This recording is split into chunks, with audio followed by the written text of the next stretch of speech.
Gran parte del trabajo de la nutrición humana la tienen estas células que son las microvellosidades intestinales.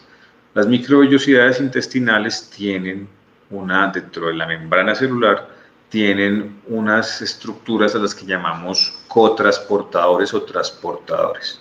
Esos transportadores son selectivos, es decir, seleccionan específicamente el nutriente que van a pasar a la sangre. Son especializadas, son células a las que llamamos células especializadas, y esas células especializadas digamos, unas cogen carbohidratos, otras cogen proteínas, otras cogen grasas, y comienzan a hacer el proceso de llevarla en su interior. Fíjense que va pasando por todo el citosol, la parte interior de la célula, y por un proceso al que llamamos exocitosis pasan al torrente sanguíneo. Y al torrente sanguíneo pasan también a través de otros transportadores membranales que son especializados y que gastan energía.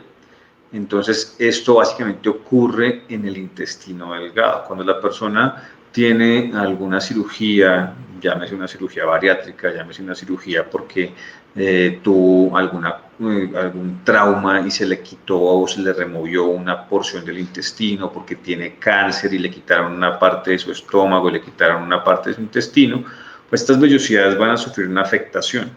Y estas vellosidades, al no estar presentes o estar no funcionales, pues la persona puede estar comiendo, literalmente puede ingerir alimentos, pero el alimento no va a pasar al torrente sanguíneo porque las células o no existen, o están defectuosas, o no funcionan, y esto limita lo que llamamos la nutrición humana, porque el producto no va a pasar a la sangre. Entonces, por ejemplo, es muy interesante lo que pasa en un paciente oncológico con cáncer, porque la persona puede que tenga la buena intención de comer o pueda tener la buena intención de ingerir alimentos, pero si no hay un tracto digestivo que funcione, no hay unas microvellosidades que estén funcionales, esas células ya no funcionan o no están en su mejor momento y no permiten que esos alimentos lleguen al torrente sanguíneo. Entonces yo puedo hacer una dieta, entre comillas, donde yo pese y mide los alimentos, saque una tabla de Excel y pueda hacer ese trabajo de calcular cuántos requerimientos le voy a cubrir a la persona en micronutrientes, en macronutrientes, pero eso es lo que llamamos dietética, es lo que llamamos alimentación, simplemente la cuantificación de una necesidad. Pero la nutrición se va a llevar a cabo si esto funciona a nivel bioquímico. Si esto no funciona, pues la persona simplemente se está alimentando, más no se está nutriendo. Y esto es coyuntural entenderlo, porque de aquí parte todo el ejercicio profesional que tiene una persona que se dedica a la nutrición y dietética. Ahora, aquí vemos, después de que el alimento ya pasa a la sangre, lo que hace el sistema es generar un combustible. Nuestro cuerpo, en este caso los órganos más importantes, por ejemplo, como el cerebro, depende de que todo el día tenga combustible. Si el cerebro no tiene combustible, sencillamente no podríamos llevar a cabo nuestras actividades diarias. Entonces, uno de los órganos que más genera uso de los combustibles durante todo el día, si la persona se vaya a dormir, el cerebro sigue trabajando y sigue con sus funciones, y el cerebro gasta energía y necesita combustible. En nuestra sangre solamente circulan 3 tipos de combustible: los cuerpos cetónicos, la glucosa y los ácidos grasos. Los cuerpos cetónicos se producen en determinados momentos del día. La glucosa se estimula en gran parte del trayecto del día. Los ácidos grasos parecen estar constantes en personas promedio sanas. Ahora, ¿de qué depende la presencia de esos combustibles? De que la persona tenga unos periodos donde come y unos periodos donde no come, a lo que llamamos, por ejemplo, ayuno y no ayuno. Cuando la persona consume alimentos, habitualmente hay una elevación de su glucosa y tenemos un aplanamiento de los cuerpos cetónicos y mantenemos en sangre la presencia de ácidos grasos. Esos combustibles son de alto octanaje o de bajo octanaje. Por ejemplo, los cuerpos cetónicos y los ácidos grasos son combustibles muy buenos, precisamente porque su residuo en agua y su residuo en dióxido de carbono son pequeños, que es lo último que hace la célula cuando obtiene el recurso energético. La glucosa es un combustible como una gasolina corriente porque genera mucho desgaste en el sistema de agua y sobre todo el sistema de dióxido de carbono, y esto hace que su octanaje sea distinto. Entonces, por eso lo que hacemos a través de llevar alimentos al torrente sanguíneo es garantizar la presencia de un combustible para que la máquina trabaje. Dependiendo de lo que la persona coma, va a tener o cuerpos cetónicos o glucosa o ácidos grasos, y el cuerpo le va a echar mano a esas sustancias para satisfacer su demanda de energía o su funcionamiento. Por ejemplo, el sistema nervioso, en este caso el cerebro, funciona muy bien con glucosa y funciona muy bien, o más que bien, con cuerpos cetónicos.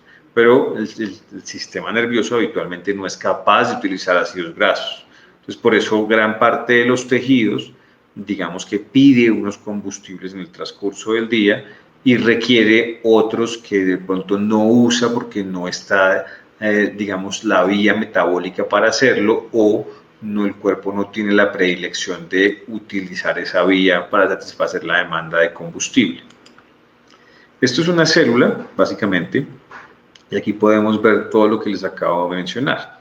Tenemos, por ejemplo, una célula hepática, y esta célula hepática tiene la posibilidad de usar las proteínas, de usar los carbohidratos y usar las grasas para generar su trabajo, es decir, para generar su obtención de energía y ya realizar sus actividades diarias.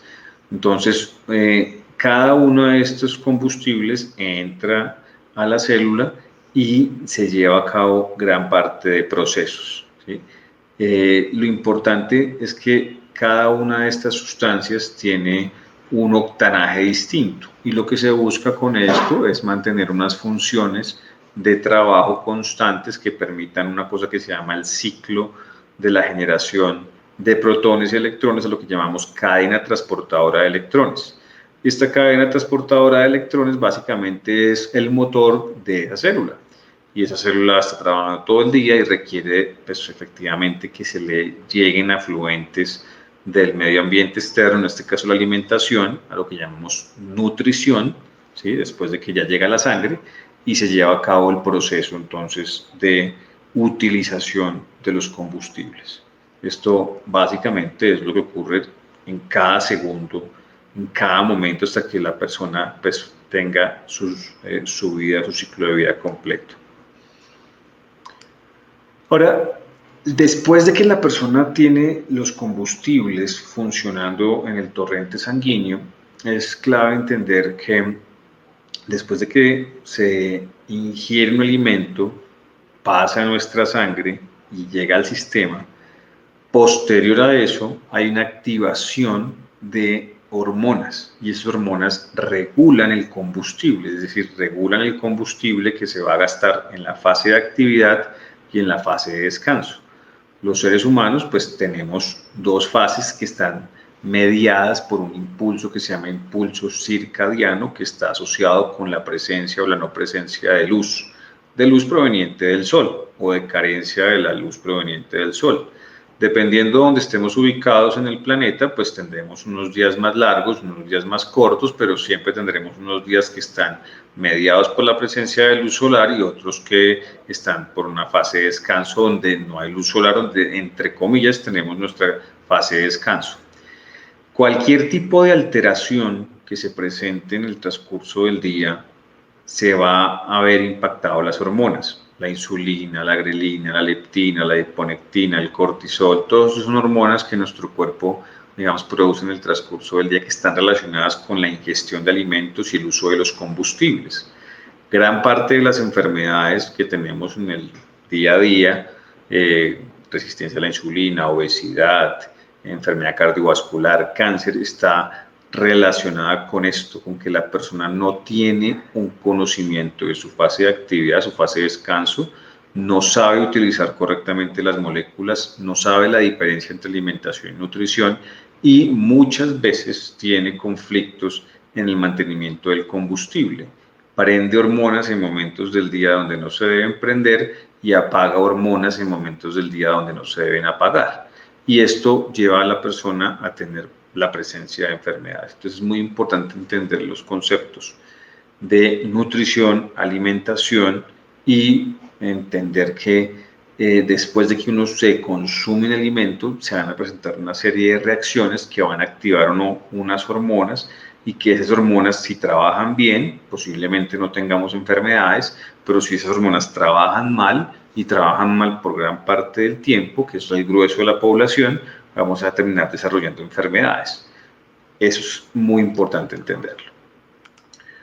Ahora, por ejemplo, aquí está una hormona muy común que es la insulina. La insulina se estimula a partir del consumo de todos los nutrientes, carbohidratos, proteínas y algunas veces grasas, donde se derivan algunas sustancias llamadas kilomicrones.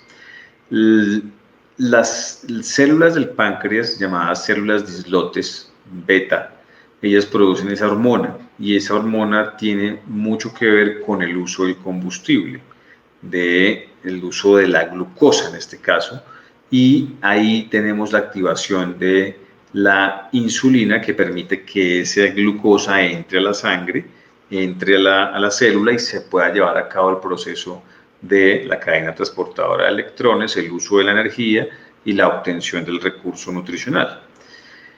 Esta es muy importante entenderla porque dependiendo en la franja del día en que se prenda la insulina y que se apague la insulina, la persona va a tener una predisposición para desarrollar enfermedades como la obesidad, la resistencia a la insulina, el síndrome metabólico, la enfermedad cardiovascular, el ovario poliquístico.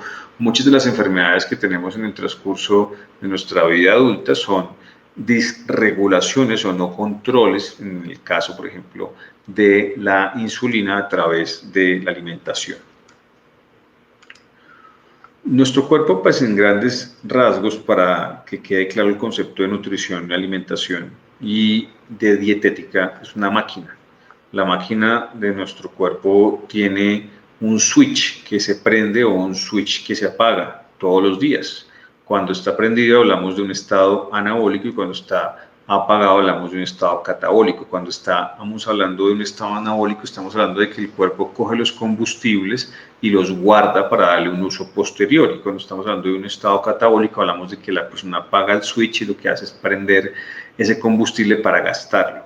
La relación que la persona tenga en el transcurso de su vida entre anabolismo y catabolismo determinará la resistencia al estrés.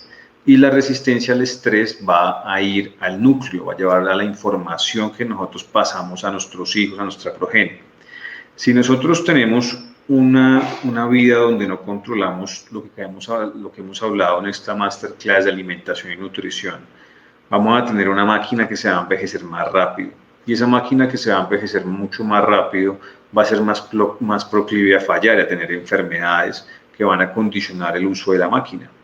Entonces, una de las cosas claves para que nosotros no tengamos enfermedades en el transcurso de nuestra vida y podamos tener una menor tasa o prevalencia o incidencia de las mismas es que la persona entienda cómo funciona ese switch, en qué momentos lo prende, en qué momentos lo apaga. Ese conocimiento se llama entender el turnover citoplasmático, el uso de las moléculas, el uso adecuado de las moléculas. Cuando la persona entiende esto, se genera un ítem que se llama la flexibilidad metabólica, es decir, la persona identifica patrones de comportamiento que permiten que la persona tenga unas características puntuales, que sea mucho más atlético, que sea mucho más llamativo a nivel visual, que tenga mejores genes, y eso efectivamente hace que la persona tenga una resistencia al estrés en el transcurso de la vida que le brinda ciertas oportunidades que otras personas no tienen. Y esto pasa a su núcleo y esto queda inserto en la información que pasa a su progenie.